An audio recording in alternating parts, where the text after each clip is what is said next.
मुझे किसी की जरूरत नहीं। मैं अगर दुनिया का आखिरी आदमी भी हुआ ना, कमजोरी का कायल नहीं हूँ तो 100 साल आराम से जी लूंगा। रिश्ते कमजोर कर देते हैं। मैं ये सोचता हूँ कि मैंने पहले कभी कोई कसर छोड़ी है जो अब छोड़ूंगा।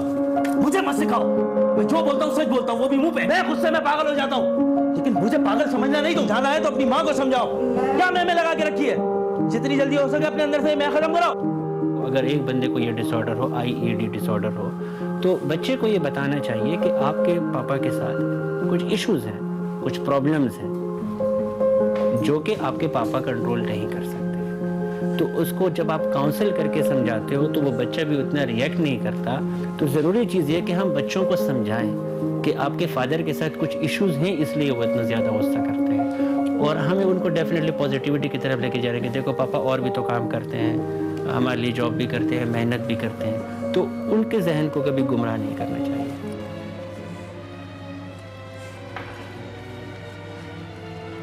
क्या देख रहे हो?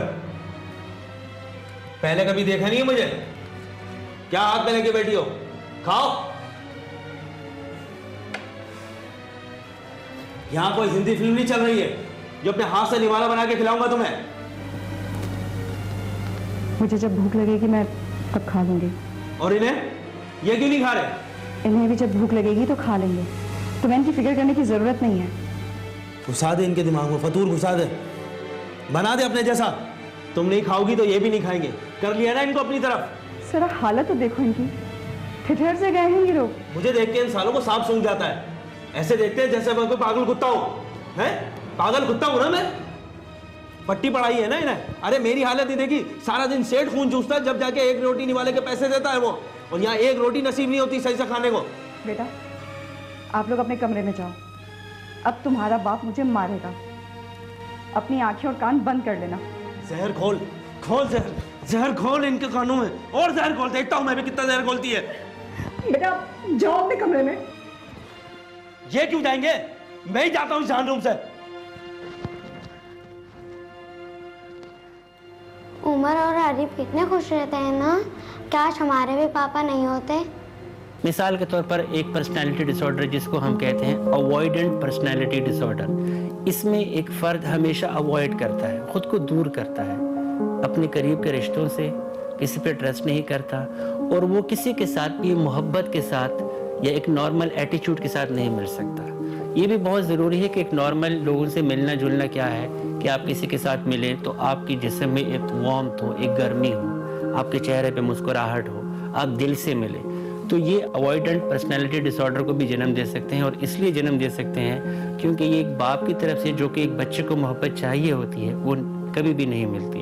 और जैसे कि मैंने कहा कि बच्चे जब बड़े भी होते हैं तो लाशऊरी तौर पर वो जिस पर्सनैलिटी डिसऑर्डर का शिकार होते हैं वो उसका बदला लेते हैं। जो बचपन की महरूमी होती है उस महरूमी की वजह से बड़े होकर वो एक ख़ास शख्सियत के डिसऑर्डर की वजह से वो उसका बदला लेते हैं। ये छक्का। उफुल्ला मैं ले जा रहा है, इतनी दूर जाके खुद बॉल लेकर आओ। जो फील्डिंग करेगा वही बॉल लेने जाएगा। जी नहीं, मैं छोटा हूँ, इतनी दूर नहीं जा सकता। जल्दी से जाओ वरना कोई बॉल ले जाएगा। इतनी छोटी छोटी बातें हैं यार। भाई मुझे किसी ने पीछे से बॉल मारी।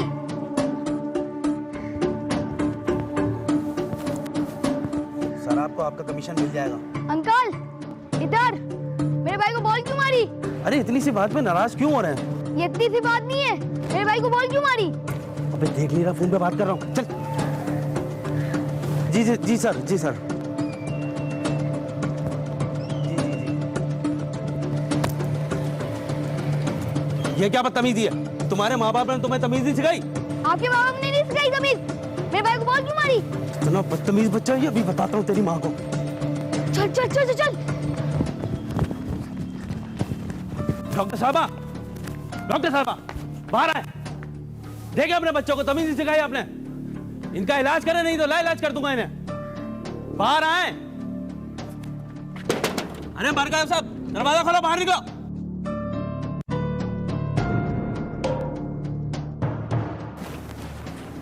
जल्दी जल्दी कर।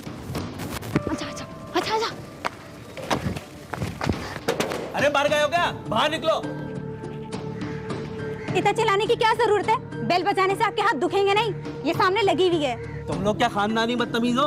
हमारे छोटे भाई ने बॉल मारी है मुझे। तो आप आराम से भी बात कर सकते हैं, गला फाड़ने की क्या जरूरत है? हटे।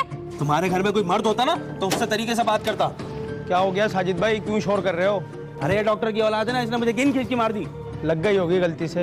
अरे लगी नहीं है, खींच के मारी है सालों ने। ऐसा क्यों करेंगे साजिद भाई, बच्चे हैं। अरे मैंने ऐसा करके बॉल उछाली थी, उसके छोटे वाले को लग गई होगी, उस शैतान के चेले ने मुझे ही उठा के चेप दी। आपको बॉल मेरे भाइयों ने मारी थी ना? तो आपने मारी होगी, ये तो सो रहे थे, देखिए। झूठ बोल रही है, अभी दोनों बाहर खेल रहे थे, मारा मुझे। क्या हो गया साजिद भाई? ये लो चाबी, भाभी देकर गई। कहता है तो दे। वो कहाँ गई? पता नहीं, आपको बता कर नहीं गई क्या?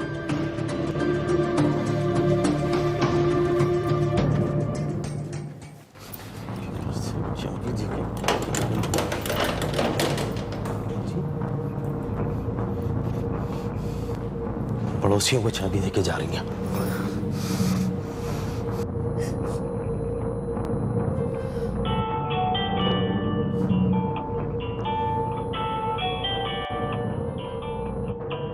उठा फोन।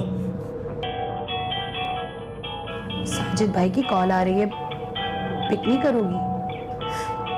आपको क्या लगता है कि वो माफी मांगने के लिए कॉल कर रहा है? उठा फोन। जो भी है, कम से कम कॉल तो रिसीव करो ना। जाने का तो सवाल ही पैदा नहीं होता। अरे मेरे बच्चों की हालत नहीं देखी आपने? साजिद ने तो उनकी भूख तक मार दी है।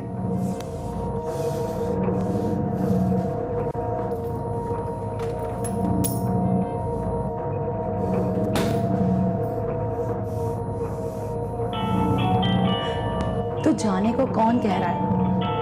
या तो फोन पिक करो या फिर काट दो। मैं फोन साइलेंट कर दूं तुम्हारा? अगर बात नहीं करनी है तो फोन बंद कर दो ना। क्यों नहीं उठा रही है फोन?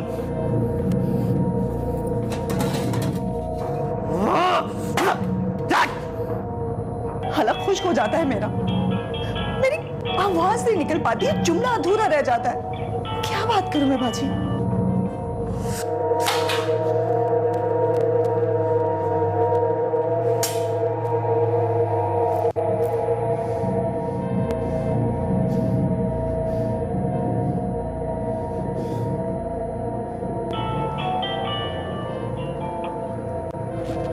हेलो, कहाँ है तू? कहीं भी है, 15 मिनट में घर पे आ। 15 मिनट में घर पे मांगता हूं।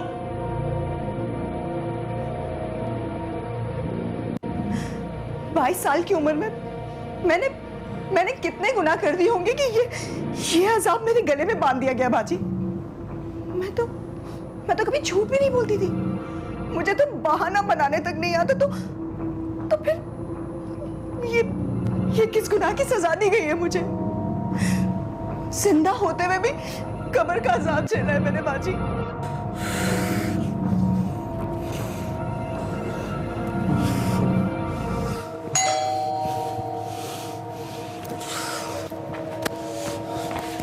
कौन मानो सकिया इस वक्त?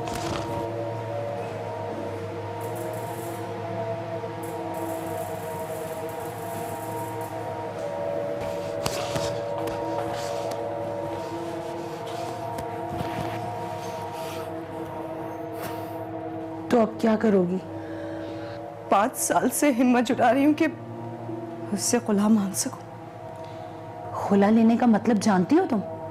मेरे लिए तो आजादी है, जिंदगी है मेरी। और इज्जत? इज्जत तो जिंदा इंसानों की होती है। और मैं तो एक चीज हूं, और वो भी बेजान।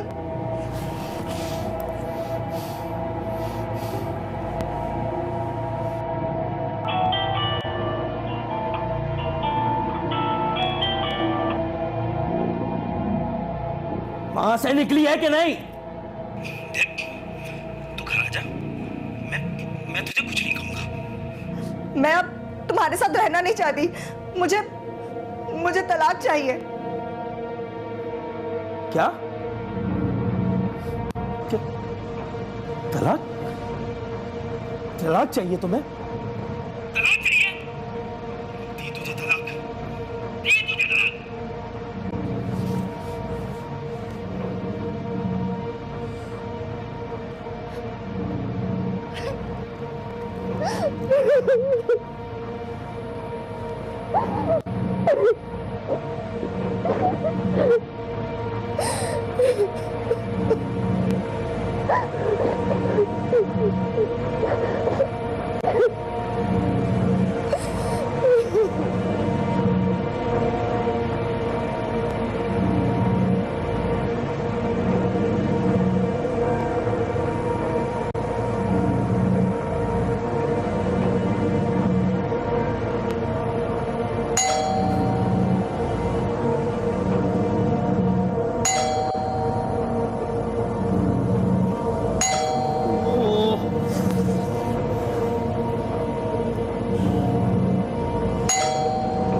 ग्राइंडर हो गया है, माइक्रोवेव, डाइनिंग सेट और ये टी सेट, ड्रेसिंग टेबल, तकरीबन सभी कुछ हो गया है। और ये सोफे रह गए हैं, उठा लेंगे सोफे भी, तकरीबन सभी हो गए। ये सब एक गाड़ी में चला जाएगा।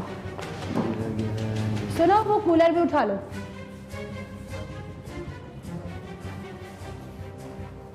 देखो ये तुम लोग ठीक नहीं कर रहे हो। क्या सबूत है कि मैंने उसे तलाक दी है? जो बात करनी है ना मुझसे कर, समझा? औरत पर चिल्लाने की तेरी आदत हो गई है। भूल मत, तू मेरे घर में खड़ा है इस वक्त। और तू भी याद रख, अब तेरा मुझसे कोई रिश्ता नहीं है, मैं लिहाज नहीं करूंगा। तू पुलिस वाला होके इतना कड़ा है ना? हैं? क्या सबूत है? क्या सबूत है कि मैंने उसे तलाक दी है? तू अपनी बहन का घर उजाड़ रही है। आप लोग शक्ल क्या देख रहे हैं? जाके सामान उठाइए। अगर मेरे नजदीक इस सामान की कोई हैसियत होती ना तो यहां से तुम्हें तिनका भी नहीं उठाने देता। ओए, छोड़ उसे, रख। उसे मैं लेकर आया था। तुम्हें तो सामान की परवाह नहीं थी। जो मेरा है वो मेरा है, मैं जो चाहे करूं। आप जाइए, जाकर देखें कुछ ट्राई तो नहीं किया। आईईडी के जो पेशेंट होते हैं मेजॉरिटी केसेस में ये बाद में बहुत पशेमा होते हैं और ये जानते हैं कि हमने कुछ ओवर रिएक्ट किया, लेकिन चूंकि इस खास एपिसोड में उस खास टाइम पे इन लोगों का खुद पे कंट्रोल नहीं होता, अपने जज्बात पे कंट्रोल नहीं होता, तो वो काम कर जाते हैं, लेकिन बाद में ये लोग रियलाइज करते हैं।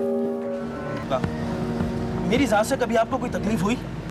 नहीं तो आखिर बात क्या है? आपके दोनों बच्चों ने मेरी जिंदगी में जहर घोल के रखा है, जीना हराम करके रखा है मेरा। क्या किया है उन दोनों ने? अम्मी इनकी बात मत सुनिएगा, ये बहुत झूठे इल्जाम लगाते हैं। उसे उमर और अरीब सो रहे थे और ये कहते कि अरीब ने बॉल मार दी। हाँ हाँ, उसने मुझे बॉल मारी है और बॉल मार के भाग गया था। वो पीछे वाली दीवार से कूद के घर में आ गया होगा। इतने छोटे से बच्चे और इतनी ऊंची दीवार कूद कर भाग गए। और मेरे घर की बैल बजा बजा के भागते हैं वो।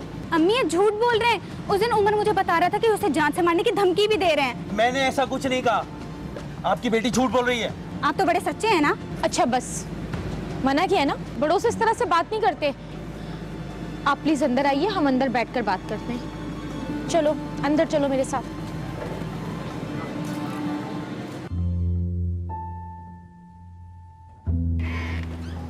अस्सलाम वालेकुम मी। चलो उठ के बैठो, कोई आता है बड़े उठ के बैठते हैं। आइए बैठिए।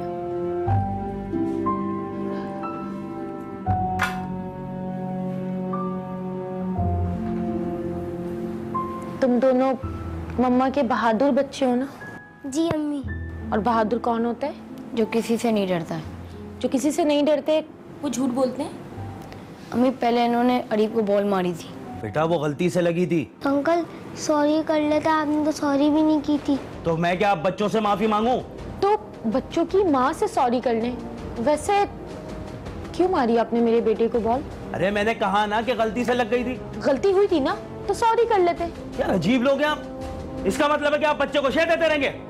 माँ ही होती है जो बच्चों को बिगाड़ती है। तुम्हारे घर में कोई मर्द होता ना तो उससे बात करता मैं। अम्मी मैंने आपको कहा था ना, ये अंकल पागल है। अरे बेटा ऐसा नहीं बोलते, बहुत बुरी बात होती है। आप तो बहुत प्यारे बेटे हो ना, ऐसा नहीं बोलते बड़ों को, बहुत बुरी बात होती है। ठीक है बेटा। और बड़े तो चाहे वो कहते हैं। बेटा बड़ों के पास उनकी बहुत सारी टेंशन्स होती हैं, इस वजह से। फिर क्या वो पागल हो जाते हैं? अम्मी मुझे भूख लग रही है, प्लीज जल्दी से खाना निकालें। बंदा थकाना है, ताकि उनकी जो फ्रस्ट्रेशन है या जो गुस्सा है, जो उनके मसल्स में टेंशन है, वो पंचिंग बैग पे निकले। तो इस तरह के लोग बड़े अच्छे एथलीट्स हो सकते हैं, बहुत अच्छे खिलाड़ी बन सकते हैं, क्योंकि इन लोगों में ये अपने जिस्म में एक मैक्सिमम एनर्जी को फील करते हैं जिनका इजहार चाहिए। तो होना क्या चाहिए या करना ये है कि इनको थकाना है। पंचिंग बैग, उनके उस गुस्से को आप पंचिंग बैग पे उतार रहे हो, ग्लव्स। ये अटैक करना है और अटैक करने के बाद उनको थकाना है थ्रू पंचिंग बैग्स, या उनको हम किसी खास स्पोर्ट्स में डालें। मेरी बात सुन, गुस्से में कोई भी ठीक फैसला नहीं करता। देख, तू इसी तरह बकवास करता रहा ना तो मुझे और गुस्सा आएगा। अबे तू क्या मुझे भी तलाक दे देगा? वैसे ये बता, क्या सब कुछ ले गई भाभी? गिलास तो है ना, एक गिलास पानी ही पिला दे। मैं सब कुछ छीन लूंगा उससे। उसके बच्चे ही पूरी कायनात है ना। उसके बच्चे? मेरे बच्चे हैं वो। हाँ, यही स्पिरिट चाहिए। तो हो जाएगा ना तुझसे। पैदा हुआ वकील तो शैतान ने भी कहा, लो आज हम साहिबे औलाद हो गए। अबे भाभी, सामान के साथ तेरी हंसी भी ले गई। चल चल, कोई गोद के बच्चे तो है नहीं जो उन्हें माँ की जरूरत पड़ेगी। कोई कानून तुझसे तेरे बच्चे नहीं छीन सकता। मैं पैसे को पानी की तरह बहाऊंगा, कंगाल हो जाऊंगा, लेकिन अपने बच्चे उससे छीन लूंगा। अरे यही बात तूने किसी और वकील से की होती ना, तो तेरे कपड़े भी उतरवा लेता।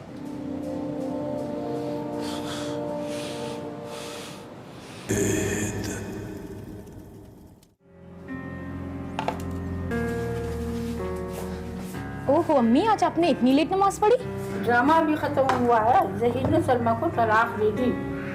अब जहीर को ऐसा भी नहीं करना चाहिए था। अच्छा, फिर तो जरूर आपने सलमा के लिए अपनी नमाज में दुआ की होगी। सलमा के लिए तो हर वक्त दिल से दुआ निकलती है, लेकिन जहीर के लिए आज दिल से बड़ी बद्दुआ निकल रही है। भला कोई ऐसे थोड़ी करता है। ओ मेरी मासूम अम्मी, ये ड्रामा है, इसका हकीकत से थोड़ी कोई ताल्लुक होता है। आप भी ना।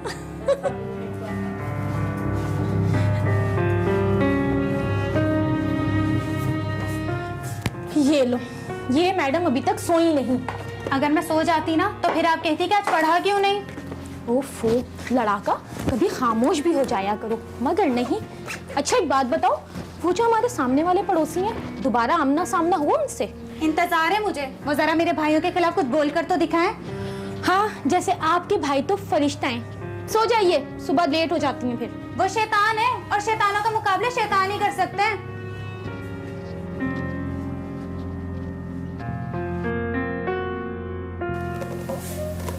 ये लो, ये हुई ना बात। अम्मी अम्मी, हमने कुछ नहीं किया अम्मी। उसके आप बहुत बड़ा अम्मी। किसके पास डंडा है? हो क्या रहा है? जाकर देखने दो मुझे। अम्मी आप अभी वो पुलिस को फोन कर चौकीदार को बुलाए अम्मी प्लीज। तुम लोगों ने जरूर कोई शरारत की है, आखिर मुझे देखने दो हो क्या रहा है।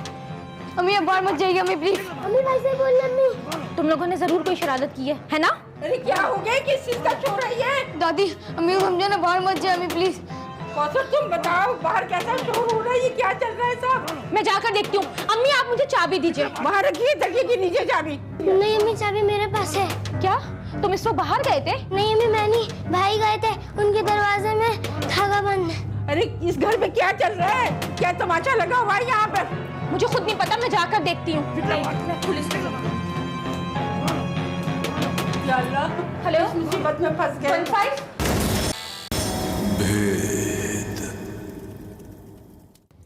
अबे शुक्र कर तेरी पक्की एफआईआर नहीं कटी, वरना तेरी जमानत करना अजाब हो जाती। रूल जाता बेवकूफ, तेरा पागलपन पूरे मोहल्ले ने देखा है। अबे सोच, अपने केस के बारे में सोच। भाभी ने तुझे कोर्ट में पागल साबित कर दिया और कोर्ट को पुलिस का रिकॉर्ड मिल गया, तो भूल जा अपने बच्चों को। तू तो कह रहा था कि कानून। अबे उस वक्त तू पागल नहीं था। मेरी जगह तू भी होता ना तो यही करता। वे मैं तेरी तरह जाहिल नहीं हूँ, वकील हूँ, और तुझे क्या पता कितनी रिश्वत देनी पड़ी है पुलिस रिकॉर्ड हटाने के लिए। हाँ हाँ, बिल में लिख देना। यार तू कैसा आदमी है? एक तो मैं तेरी मदद कर रहा हूँ। मुझे किसी की मदद की जरूरत नहीं है, तू अपना काम कर, तुझे तेरे पैसे मिल जाएंगे। डबल लूंगा, बोल मंजूर है? हाँ हाँ दे दूंगा। गाड़ी रोक, गाड़ी रोक। ये क्या बदतमीजी है? चल उतर, और आज कल आ जाना कोर्ट में, हेयरिंग है, यहाँ से तुझे रिक्शा मिल जाएगा। चल शाबाश, उतर।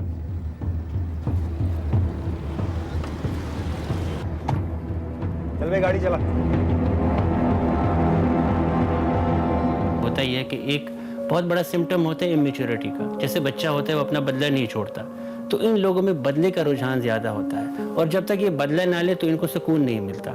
तो इमेच्योरिटी एक फैक्टर है जिस पे हम इलाज में या अपने साइकोथेरेपी में भी हम इसी चीज़ पे काम करते हैं कि एक ख़ास जगह पे अगर किसी ने आपको तंग भी किया या एक बात आपको बुरी भी लगी, एक चीज़ आपको बुरी भी लगी, तो उसको लेट गो कैसे करना है या उसको यानी कैसे छोड़ना है या उस पर रिएक्ट कैसे नहीं करना है। उसके लिए अगेन मैं ये कहूँगा कि एक प्रोफेशनल साइकोथेरेपिस्ट ही इस तरह के बंदे को डील कर सकता है। लेकिन उमूमन ये देखा गया है कि लोग अपने तरीके से इनको समझाने की कोशिश करते हैं, जो कि एक प्रोफेशनल रिलेशनशिप बनाने में नाकाम हो।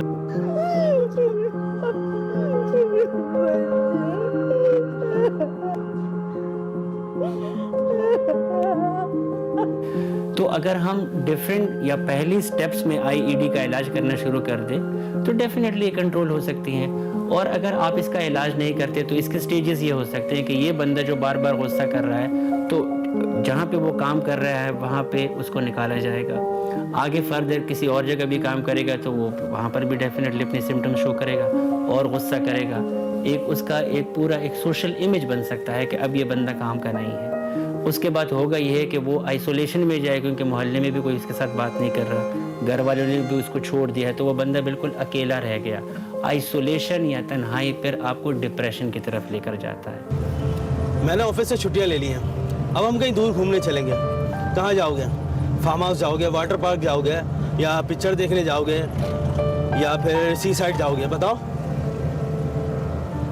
अच्छा एक काम करता हूँ, तुम्हारी भी स्कूल से छुट्टियां ले लेता हूँ, फिर हम लोग साथ में मिलकर पाकिस्तान टूर पे चलते हैं। अच्छा यहाँ पास में ना एक आइसक्रीम वाला है बहुत मशहूर, मैं अपने अक्सर दोस्तों के साथ आया करता हूँ यहाँ पे। खाओगे ना? और मुझे पता है कि तुम लोगों को भी आइसक्रीम कितनी पसंद है। हाँ।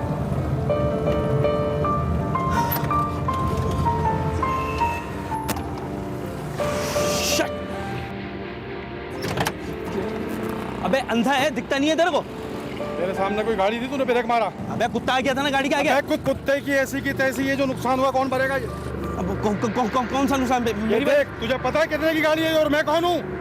साले अंदर करवा दूँ, अंदर उसके पैसे निकाल। साले पैसा निकाल, पैसे। भाई मैंने क्या किया यार? वो तो कुत्ता भी क्या किया के लिहाज से या इवन जो इस हम ड्रामे में देखते हैं इनकी लैकिंग आएंगी, इनकी वो शख्सियत नहीं बनेगी। यानी ये ज़्यादातर हम ये कह सकते हैं कि एक तो ये गुस्से से हमेशा काम लेंगे, क्योंकि इन्होंने क्या सीखा है कि किसी भी चीज़ को अगर हासिल करना है तो वो अपने आप को देखते हैं कि हम मेल्स हैं, यानी हम लड़के हैं। तो चूंकि हमारा फादर भी मेल है, वो भी एक मर्द है, तो उसने सारी की सारी चीज़ें जो हासिल करने की कोशिश की उसकी एक ही स्ट्रेटेजी थी, गुस्सा। और उस बच्चे ने कहीं से भी नहीं सीखा कि और भी बहुत सारे तरीके हैं। तो एक तो उसमें आईईडी जो मर्ज है ये उसका शिकार हो सकता है, दूसरे इसके और भी बहुत असरात हो सकते हैं। वो हो सकता है बहुत हसास हो तो वो बहुत डरपोक बच्चा बन जाए और आगे अपनी ज़िंदगी में कुछ भी ना कर पाए। तो उसकी सलाहियतों को हम असल में इस तरीके से दबा देते हैं कि वो फिर लोगों के सामने जिसको हम कहते हैं बहुत सारे और एंजाइटी डिसऑर्डर्स को जन्म दे सकता है। क्या है